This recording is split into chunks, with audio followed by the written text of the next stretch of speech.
On the western edge of Louisiana, where the Mississippi River bends and the land stretches endlessly into open fields, there exists a prison so vast and so final that most of the men sent there already know how their story will end.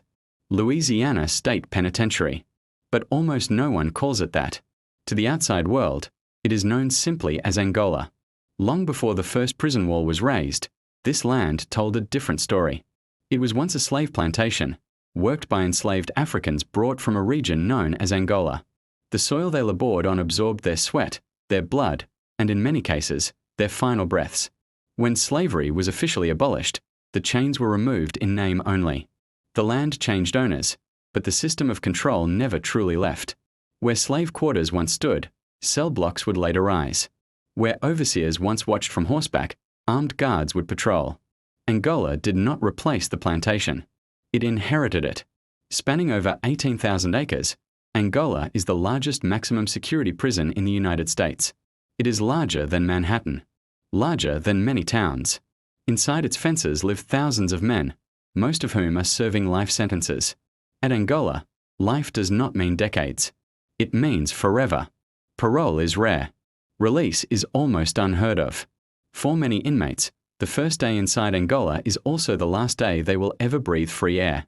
From the moment prisoners arrive, they understand one thing clearly. This is not a place designed for rehabilitation. It is a place designed for containment. Angola was built to hold men until they die. In the early decades of the prison, life inside Angola was brutal beyond imagination. Guards were few. Oversight was almost non-existent. Inmates were forced into hard labor, working the same fields once farmed by slaves. They picked cotton under the sun, chained together, watched by armed guards on horseback carrying rifles and shotguns. The similarities to the plantation era were impossible to ignore.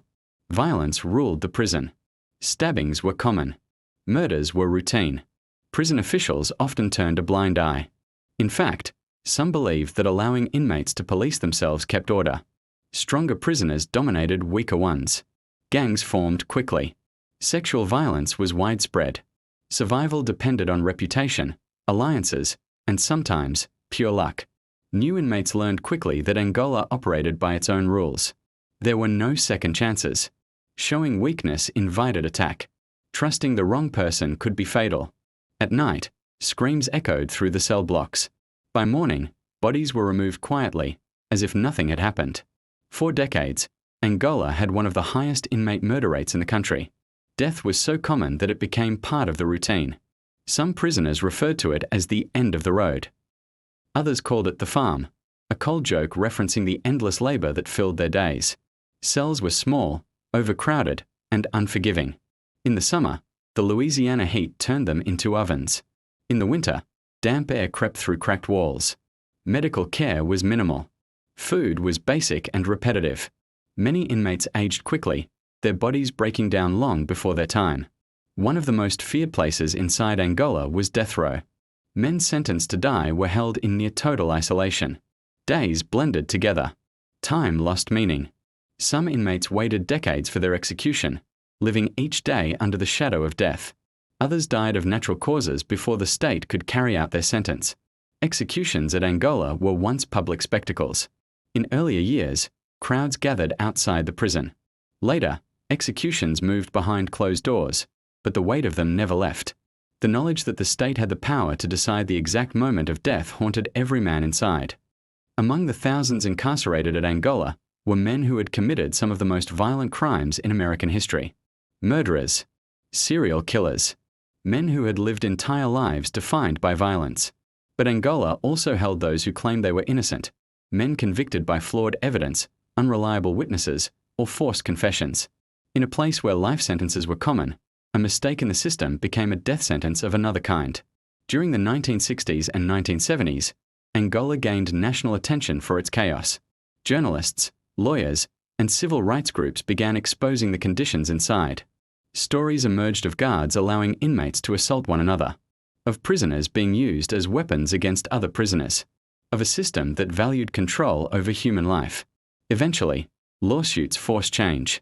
Federal courts stepped in. Oversight increased. Leadership shifted. Slowly, Angola began to transform. But change came at a cost, and it came too late for many. In the 1990s, a new warden took control and promised reform. Violence decreased. Education programs were introduced. Religious services expanded. Angola began allowing media access under controlled conditions. To outsiders, the prison appeared calmer, almost peaceful. But beneath the surface, the reality remained unchanged. This was still a place where men came to die. One of the most unusual aspects of Angola is its prison rodeo. Once a year, inmates ride bulls and horses in front of cheering crowds. Spectators laugh and applaud as prisoners are thrown to the ground, injured, sometimes seriously. For the inmates, the rodeo is a chance to earn money and experience a brief sense of normalcy. For critics, it is a reminder of how entertainment has always been built on inmate suffering. Daily life at Angola revolves around routine. Wake up, count, work, eat, count again, sleep. Days blur into years. Years blur into decades. Many inmates lose contact with the outside world entirely. Families stop visiting. Friends disappear. Society moves on without them. For men serving life sentences, hope becomes dangerous. Some choose acceptance instead. They find purpose in religion, education, or mentoring younger inmates. Others retreat inward, surviving day by day without expectation. A few break under the weight of endless confinement. Angola is often described as a self-contained city. It has its own roads, its own farms, its own power systems. But unlike a city, no one comes to Angola by choice, and almost no one leaves. As the sun sets over the fields, casting long shadows across the prison grounds, the silence feels heavy. Somewhere inside, men lie awake in their cells, listening to distant footsteps, distant voices, distant memories of a world that no longer belongs to them.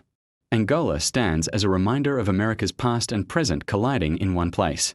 A prison built on the foundation of slavery. A system where punishment often outweighs redemption. A place where time itself becomes a weapon. And for the men locked behind its walls, every day begins with the same understanding.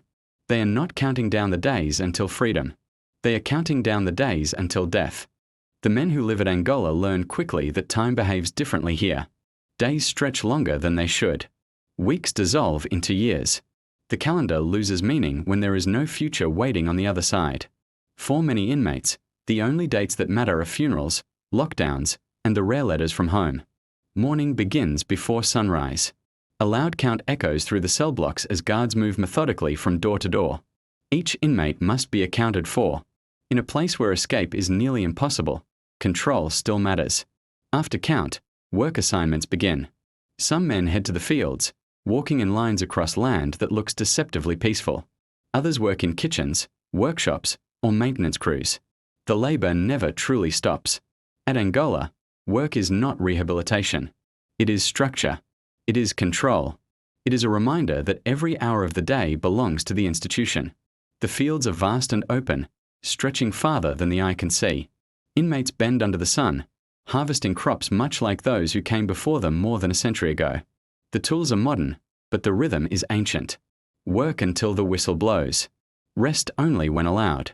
Speak only when necessary.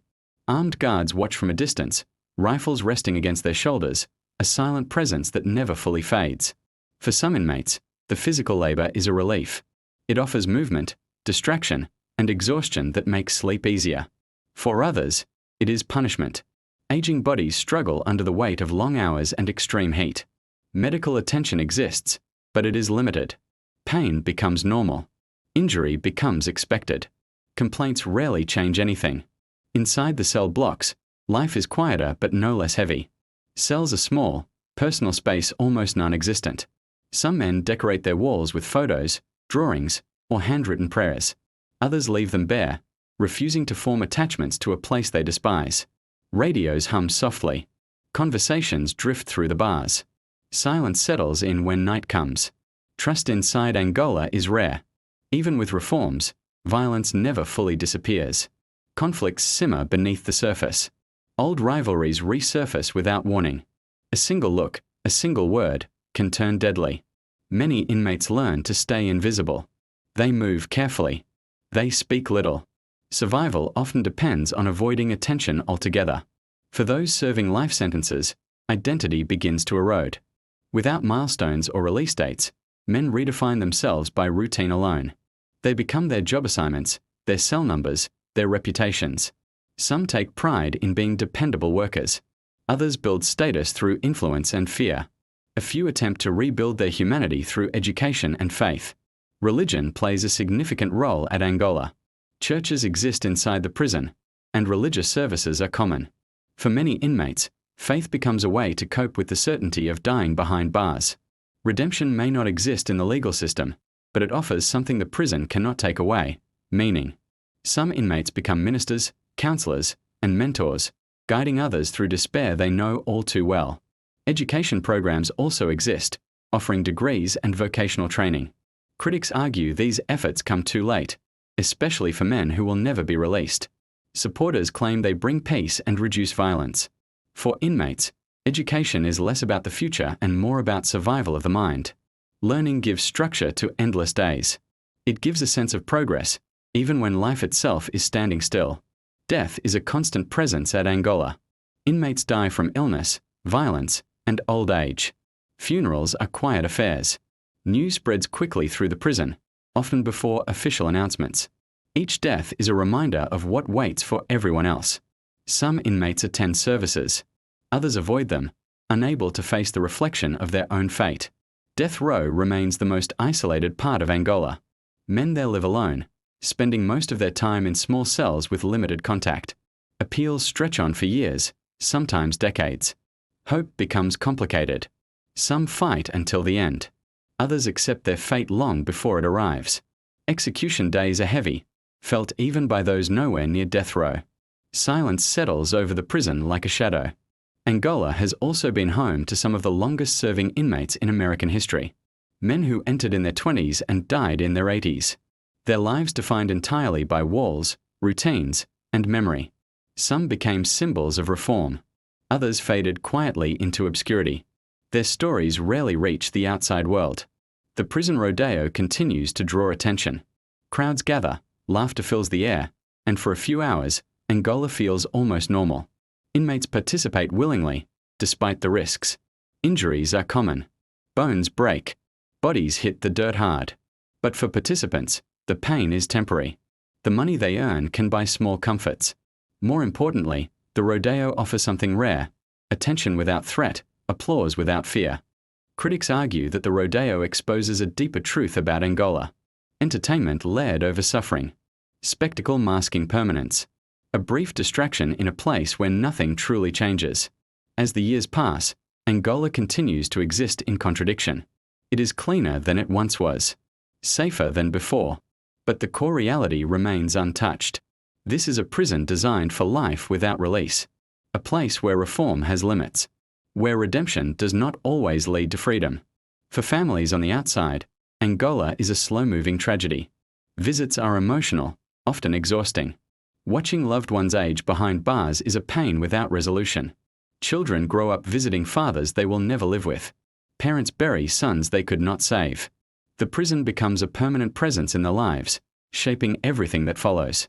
At night, when the lights dim and the noise settles, Angola feels vast and empty. The land stretches outward, quiet and indifferent. Somewhere, the Mississippi River continues to flow, carrying time forward without pause. Inside the fences, time barely moves at all. Inmates lie awake thinking about the past, about choices made in moments that changed everything, about lives that could have been different.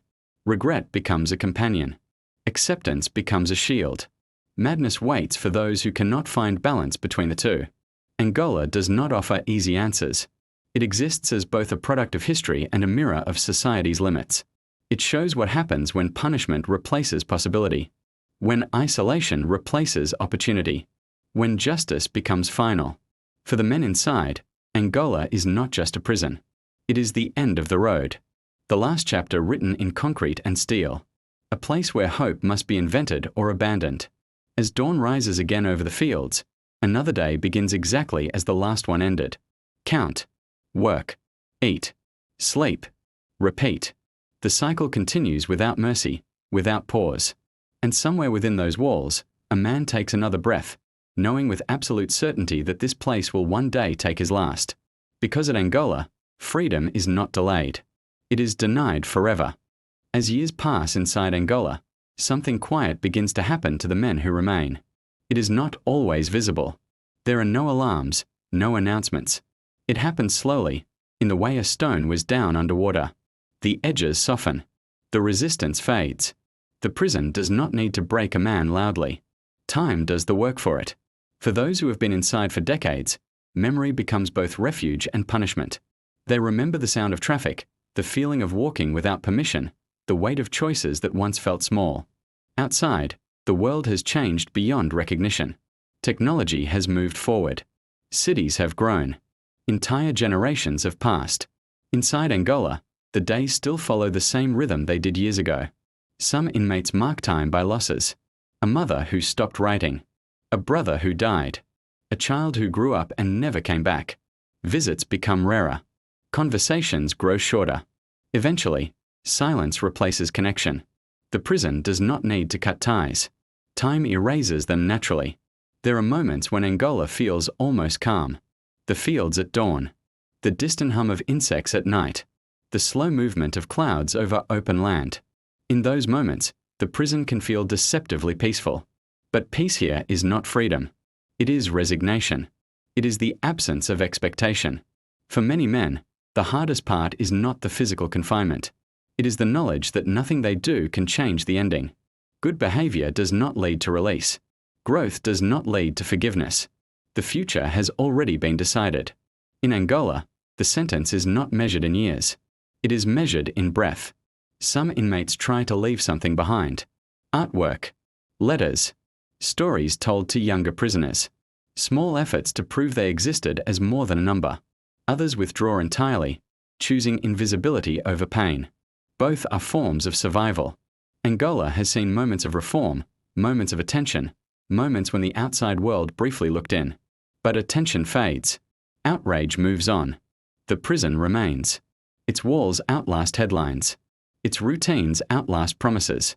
At the end of life, there is no ceremony. A body is removed. A cell is cleaned. Another name is crossed off a list. The space is filled by someone else, younger, newer, carrying the same disbelief that once lived in the eyes of those before him. Outside the fences, the land continues as it always has. Crops grow. Rivers flow. Seasons change.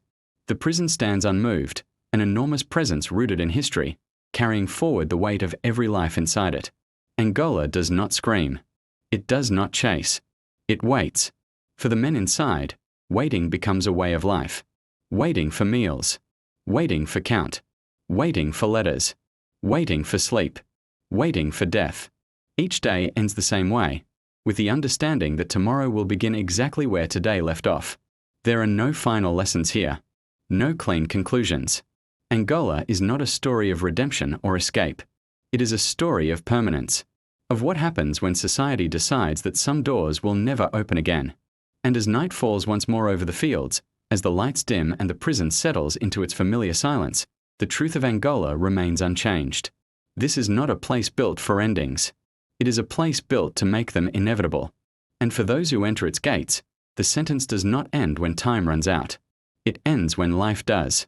Inside Angola, even the concept of hope becomes something dangerous. New inmates often arrive holding onto it, believing that effort, time, or change might soften the system. Veterans of the prison know better. They have seen hope rise and collapse too many times. At Angola, hope must either be reshaped into something internal or discarded entirely. Some men find structure in repetition. They wake at the same time every day, follow the same path, perform the same tasks, and return to the same cell. The predictability becomes a shield against chaos. In a place where the future cannot be altered, control over the present becomes everything. A clean cell. A routine. A quiet reputation. These small choices are the only freedoms left. Others struggle against the weight of permanence. Depression settles in slowly, often unnoticed at first. A man stops writing letters, stops attending programs, stops speaking unless spoken to. The walls do not close in physically, but mentally, they press closer every year. Some inmates describe the prison as shrinking, not because the space changes, but because their world does. Angola has witnessed moments of resistance. Lawsuits, protests, men refusing to work, voices raised against conditions. But resistance inside a life sentence prison carries consequences. Solitary confinement, loss of privileges, isolation that can stretch for months or years. Many learn that silence is safer. Solitary confinement at Angola is its own form of punishment. A man alone with his thoughts, day after day, often with limited human contact. For some, it breaks something that never fully returns. The mind fills the silence with memories, regrets, and imagined futures that will never happen. Time loses shape. Days blend together until even the past feels unreal. Yet even here, humanity persists in fragments. A shared glance, a quiet joke passed between cells, a song hummed softly at night. These moments are brief, but they matter. They remind men that they are still alive, still human, even in a place designed to erase individuality. Angola also holds men who have grown old within its walls. Hair turns grey, backs bend, hands shake, medical issues multiply. Mobility becomes difficult. Some inmates are pushed in wheelchairs across the same grounds they once worked on foot. Their sentences outlast their strength. For elderly inmates, the prison becomes both caretaker and captor. Nurses and guards replace family. Hospital wings replace homes. Dying in prison is not dramatic. It is quiet. A bed, a monitor, a final breath taken under fluorescent lights. Few witnesses. No farewells beyond what has already been lost. Outside, debates continue about punishment, reform, and justice. Inside Angola, those debates feel distant and abstract. Policy changes rarely reach men serving life without parole. For them, justice is already complete. The decision has been made. The system has moved on. Angola's size contributes to its isolation. It is physically removed from cities, from noise, from normal life. The distance reinforces the separation between inmates and society. Out of sight, out of mind. The prison becomes its own world, governed by its own rules, disconnected from the people it supposedly serves. New generations of guards arrive, learn the routines, and eventually leave. Wardens change. Laws evolve. The men remain. Angola endures because it was designed to. Its purpose is not resolution, but containment. For some inmates, storytelling becomes a way to survive. They share memories, invent stories, retell moments from lives long gone. Talking about the past keeps it alive. Silence allows it to fade. In a place where the future is closed, the past becomes the only territory left to explore. There are nights when the prison feels especially heavy. Storms roll in. Rain pounds against concrete. Thunder echoes through the cell blocks. In those moments, the walls seem to breathe, absorbing sound, holding it, refusing to let anything escape. Nature reminds the men inside that the world still moves, still changes, still exists without them. Angola does not hate the men it holds. It does not care about them at all. It functions without emotion, without intent beyond its design. That indifference is what makes it powerful. It does not need cruelty to be cruel. It simply exists. As years turn into decades, most inmates stop asking why they are there. The question loses usefulness. What matters is how to endure, how to remain sane, how to exist without being consumed by the knowledge that this is the end of the line. And so the days continue. Count after count. Season after season. Life measured not by milestones, but by survival. When a man finally dies inside Angola, there is no dramatic closure. His story does not end with release or redemption. It ends quietly, absorbed into the long history of the land. Another life added to the weight of a place already heavy with memory. Angola stands unchanged, watching generations pass through its gates knowing most will never leave. A prison built on land shaped by suffering, sustained by time, and defined by finality. For those who live inside its walls, Angola is not just a sentence. It is the last address they will ever know. And long after their voices fade, long after their names are forgotten, the prison will remain, silent and waiting, exactly as it has always been.